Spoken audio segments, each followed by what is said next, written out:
Hello students, good morning. तो कल हमने जो आपकी तीसरी कविता थी उसका एक भाग कर लिया था। जो दूसरी कविता है बात सीधी थी पर कुंवर नारायण द्वारा रचित, वो आरंभ कर रहे हैं। तो इसका थोड़ा सार आपको मैं बता देता हूँ भी यह कविता क्या है, कुंवर नारायण द्वारा रचित है। कुंवर नारायण का जो काव्य संग्रह है कोई दूसरा नहीं, उस काव्य संग्रह में ये संकलित कविता है। इस कविता के माध्यम से कवि ने हमें यह समझाने का प्रयास किया है भी किस प्रकार क्या है भी हमें जो हमारी कविता का जो विषय होता है उसको सरल और सहज भाषा में ही व्यक्त करना चाहिए, यानी जो भाव होता है उसका कविता का।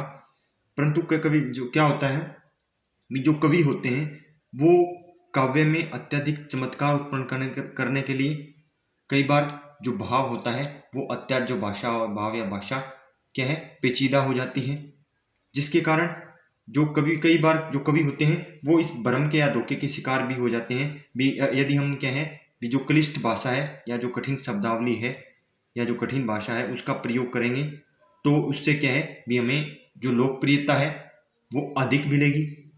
किंतु कई बार ऐसा हो जाता है जिसके कारण क्या है जो पाठक और श्रोता दोनों ही क्या है भ्रम के शिकार हो जाते हैं।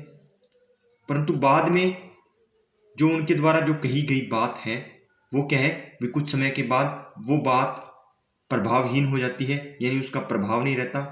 तो कई बार जो कवि होता है वो चमत्कार उत्पन्न करने के लिए जो कवि की जो भाषा होती है उस पर जो उसकी पकड़ है वो ढीली पड़ जाती है। इसके लिए कवि एक उदाहरण भी देता है पेच के माध्यम से भी किस प्रकार जो पेच होता है वो यदि जो पेच की जो चूड़ियाँ होती है, जो पेच होता है जब वो चूड़ियों तक पहुंच जाता है लेकिन उसके बाद ही यदि हम कहें भी उस पेच को घुमाएंगे तो उसकी चूड़ियाँ मर जाएंगी या उसकी जो पकड़ है वो भी ढीली पड़ जाएगी। उसी प्रकार जो कवि कहता है भी यदि जो कवि होते हैं वो भाषा में अत्यधिक चमत्कार उत्पन्न करने का प्रयास करेंगे तो वो भी पेच की तरह जो उसका भाव है वो क्या है समाप्त हो जाएगा। तो इस प्रकार कवि ने यही बात समझाने का प्रयास किया है भी हमें अपनी भाषा में सहज शब्दावली का प्रयोग करना चाहिए, अत्यधिक कनिष्ठ शब्दावली है उसका प्रयोग नहीं करना चाहिए। तो अब हम आरंभ करते हैं पद्यांश 1। बात सीधी थी पर एक बार भाषा के चक्कर में जरा टेढ़ी फंस गई। तो कवि यहाँ कहता है भी मैं जो कविता के द्वारा जो सरल और सहज बात कहना चाहता था वो मेरी बात क्या है बिल्कुल ही सरल थी, सहज भाव में उसे अभिव्यक्त करना चाहता था सहज भाषा में। पर एक बार क्या हुआ कि भाषा के चक्कर में जरा टेढ़ी फंस गई। लेकिन मैंने क्या है भी उस बात में या भाव में अत्यधिक अब मेरी भाषा के माध्यम से या कठिन भाषा के माध्यम से क्या है भी मैंने उसमें चमत्कार उत्पन्न करने का प्रयास किया, जिसके कारण क्या है भी या अत्यधिक प्रभाव दिखाने की कोशिश की भाषा में, जिसके कारण वो बात क्या है जरा टेढ़ी फंस गई, यानी वो बात क्या है बिल्कुल बुरी तरह फंस गई या प्रभावहीन हो गई, यानी जो सरल सी बात थी वो भी क्या है उलझ कर रह गई। तब कवि ने क्या कहा क्या करने की कोशिश की, उसे पाने की कोशिश में। पर कवि कहता है भी मैंने दोबारा उसी भाव को प्राप्त करने के लिए कोशिश की या मूल कथ्य को प्राप्त करने की कोशिश की। फिर उसके लिए मैंने क्या है जो मेरी भाषा थी उसको क्या है भाषा को उल्टा पलटा तोड़ा मरोड़ा घुमाया फिराया कि बात या तो बने। तो फिर मैंने क्या है भी दोबारा जो मूल कथ्य था उसको प्राप्त करने की कोशिश की और उसके लिए मैंने क्या है भाषा को कांटा छांटा, अनेक प्रकार से तोड़ा मरोड़ा उल्टा पलटी की, उसे जो बात को क्या है मैंने घुमाया फिराया, लेकिन फिर भी क्या है बात या तो बने लेकिन फिर भी क्या है भी जो बात है जो मेरा मुख्य है जो कहने का भाव था वहां तक नहीं पहुंच पाया कि बात बने की बात या तो बने या फिर भाषा से बाहर आए।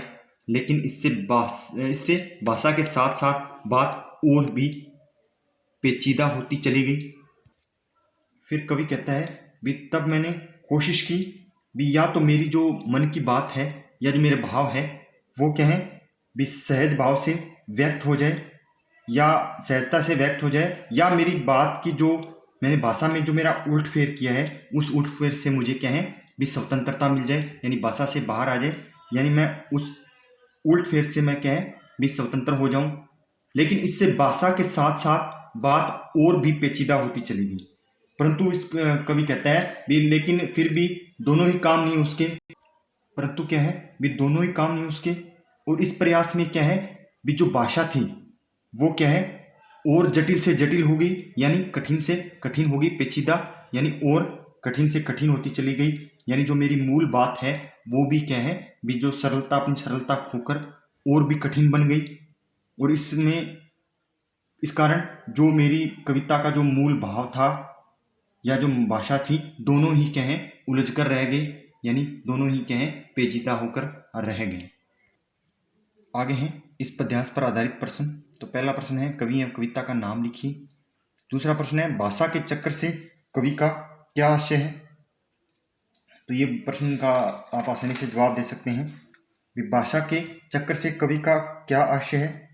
तो इसमें कवि ने क्या है भी जब जो कविता होती है वो क्या है भाषा में जो अलंकार सौंदर्य होता है, शब्द सौंदर्य होता है और आदि को या शब्द शक्तियाँ होती हैं आदि को क्या है जब बलपूर्वक उसमें ठूंसने का प्रयास करता है और भाषा में जटिलता जो उत्पन्न होती है और जिसके कारण क्या है भी जो मूल संदेश होता है वो शब्दों में उलझ कर रह जाता है, तो उसे क्या है कवि ने यहाँ भाषा का चक्कर कहा है। कवि द्वारा भाषा के तोड़ने मरोड़ने का क्या दुष्परिणाम हुआ, क्या उसके बुरे परिणाम सामने आए। प्रश्न नंबर 4 है कवि भाषा के चक्कर में क्यों फंस गया, क्या कारण था। प्रश्न नंबर 5 है इस पद्यांश का आपको संदेश देना है या आप भाव सौंदर्य, दोनों एक ही बात है। प्रश्न नंबर 6 प्रस्तुत पद्यांश का आपको काव्य सौंदर्य स्पष्ट करना है। काव्य सौंदर्य मैं आपको बता देता हूं। इस पद्यांश में कवि ने क्या है भी सहज सरल कथ्य को सरल भाषा द्वारा अभिव्यक्त करने की प्रक्रिया पर बल दिया है। जो अभी हमें जो कविता के माध्यम से जो वो हम भाव व्यक्त करते हैं वो क्या है उसको व्यक्त करते समय हमें सरल भाषा का प्रयोग करना चाहिए।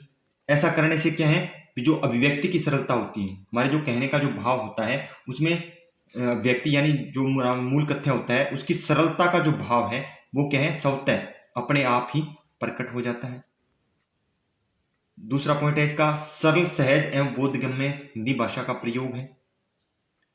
प्रस्तुत पद्य में उल्टा पलटा तोड़ा मरोड़ा घुमाया फिराया इन शब्द युग्मों में क्या है अनुप्रास अलंकार का प्रयोग हुआ है, यानी अंत में एक ही शब्द की आवृत्ति बार बार हो रही है तो यहाँ क्या है अनुप्रास अलंकार का प्रयोग। साथ साथ जो शब्द प्रयोग था साथ साथ यहाँ क्या है पुनरुक्ति प्रकाश अलंकार का प्रयोग है। जरा पेचीदा आदि यहाँ उर्दू शब्दों का प्रयोग है, यानी संपूर्ण कविता में बहुत सारे जो उर्दू शब्द हैं उनका प्रयोग किया गया है। मुक्त छंद की सुंदर योजना है इस कविता में और ये जो कविता है वो आत्म कथात्मक शैली में रचित है, यानी कवि ने क्या है भी समय के जो भाव हैं वो व्यक्त किए हैं। आगे हैं पद्यांश 2 सारी मुश्किल को धैर्य से समझे बिना मैं पेज को खोलने के बजाय उसे बेतरह कसता चला जा रहा था क्योंकि इस करतब पर मुझे साफ सुनाई दे रही थी तमाशबीनों की शाबाशी और वाह वाह। यानी कवि क्या कह रहा है इस गद्यांश में, कवि कहता है भी जो मेरी बात थी वो क्या है भी सारी मुश्किल कौन थी भी कवि की जो बात है वो क्या है जो भाषा के में अत्यधिक चमत्कार उत्पन्न करने के कारण जो उनका मूल भाव है वो समाप्त हो गया है। तो कवि कहता है भी मेरी जो सहज और सरल बात थी वो बात क्या है जो भाषा के चक्कर में फंस गई है और जिसके कारण क्या है भी मैं इस जो कठिनाई है भाषा के चक्कर में फंसने के बाद यानी जो बात है वो अत्यधिक पेचीदा हो गई है और मैं इस कठिनाई को क्या है भी धैर्य से बिल्कुल ही क्या है शांति से समझ नहीं पाया, समझे बिना ही क्या है मैं पेज को खोलने की बजाय उसे बेतरह का अर्थ है बुरी तरह कसता चला जा रहा था। तो कवि क्या कह रहा है भी मैं इस जो मुश्किल आई मैं उस मुश्किल को धैर्यपूर्वक समझे बिना ही यानी समस्या का जो कारण है उसको समझे बिना ही मैं उसे और जटिल बनाता चला गया यानी मैंने उसमें अत्यधिक चमत्कार उत्पन्न करने का प्रयास किया जो मेरा मूल भाव है, लेकिन वो क्या है और भी जटिल होती चली गई।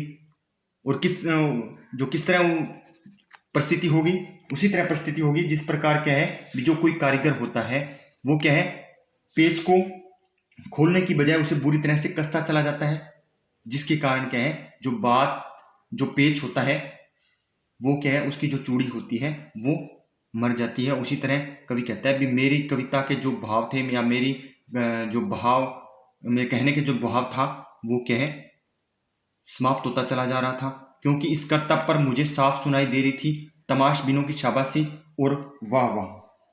तो इस तरह कवि क्या कह रहा है मैं जैसे ही मैंने अपनी कविता में अत्यधिक चमत्कार उत्पन्न करने का प्रयास किया तो इस बेवकूफ़ी पर क्या है भी मेरी जो तमाशबीन थे यानी जो देखने वाले जो लोग थे उन लोगों की मेरी इस बेवकूफ़ी पर जो वाई वाई करने वाले लोग अधिक थे और क्या है वो शाबाशी देने वाले भी लोग थे, यानी इस बात पर मुझे कुछ लोग शाबाशी भी दे रहे थे।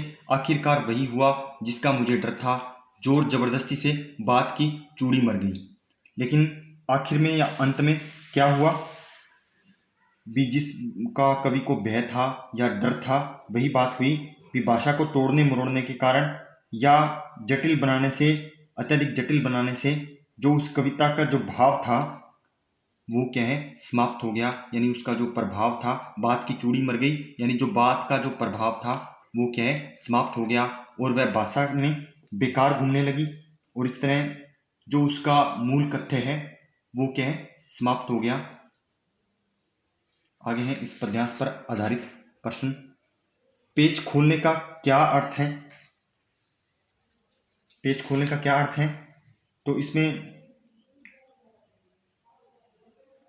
इस पद्यांश में आप अगर व्याख्या आप ढंग से पढ़ोगे तो आसानी से आप इसका उत्तर दे सकते हो। प्रश्न नंबर 2 है कवि सारी मुश्किल को धैर्य से समझे बिना पेज को खोलने की बजाय कसता क्यों चला गया? क्या कारण था भी कवि जो क्या थी कि सारी मुश्किल को धैर्य से समझे बिना यानी जो परिस्थितियां थी उसको समझे बिना ही जो पेज को खोलने की बजाय उसे कसता चला गया।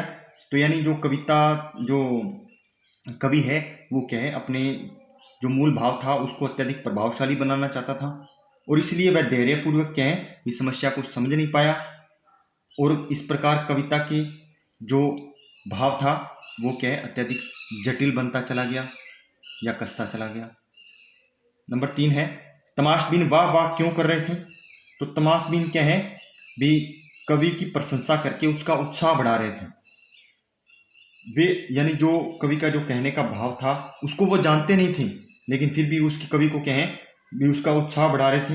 वे तो केवल कवि की जटिल भाषा से प्रभावित होकर ऐसा कर रहे थे, इसलिए वो क्या है जो तमाशबीन थे वो वाह वाह कर रहे थे। कवि के कार्य को कर्तव्य क्यों कहा गया है? क्या कारण है भी कवि के काव्य को कर्तव्य क्यों कहा गया, चमत्कार क्यों कहा गया है? तो क्यों कहा गया है तो कवि ने क्या है भी बिना सोचे समझे अपनी बात को उलझाने और जटिल बनाने का प्रयास किया, इसलिए कवि के कार्य को क्या है एक तरह से कर्तव्य कहा गया है। कवि के कर्तव्य में आखिरकार क्या हुआ? तो कवि के कर्तव्य में जो बात का प्रभाव है वो समाप्त हो गया। आगे है प्रस्तुत पद्यांश का भाव सौंदर्य आपको स्पष्ट करना है और काव्य सौंदर्य स्पष्ट करना है। तो आपका होमवर्क यही रहेगा भी इन दोनों पद्यांशों पर आधारित जो प्रश्न है वो आपको करने हैं।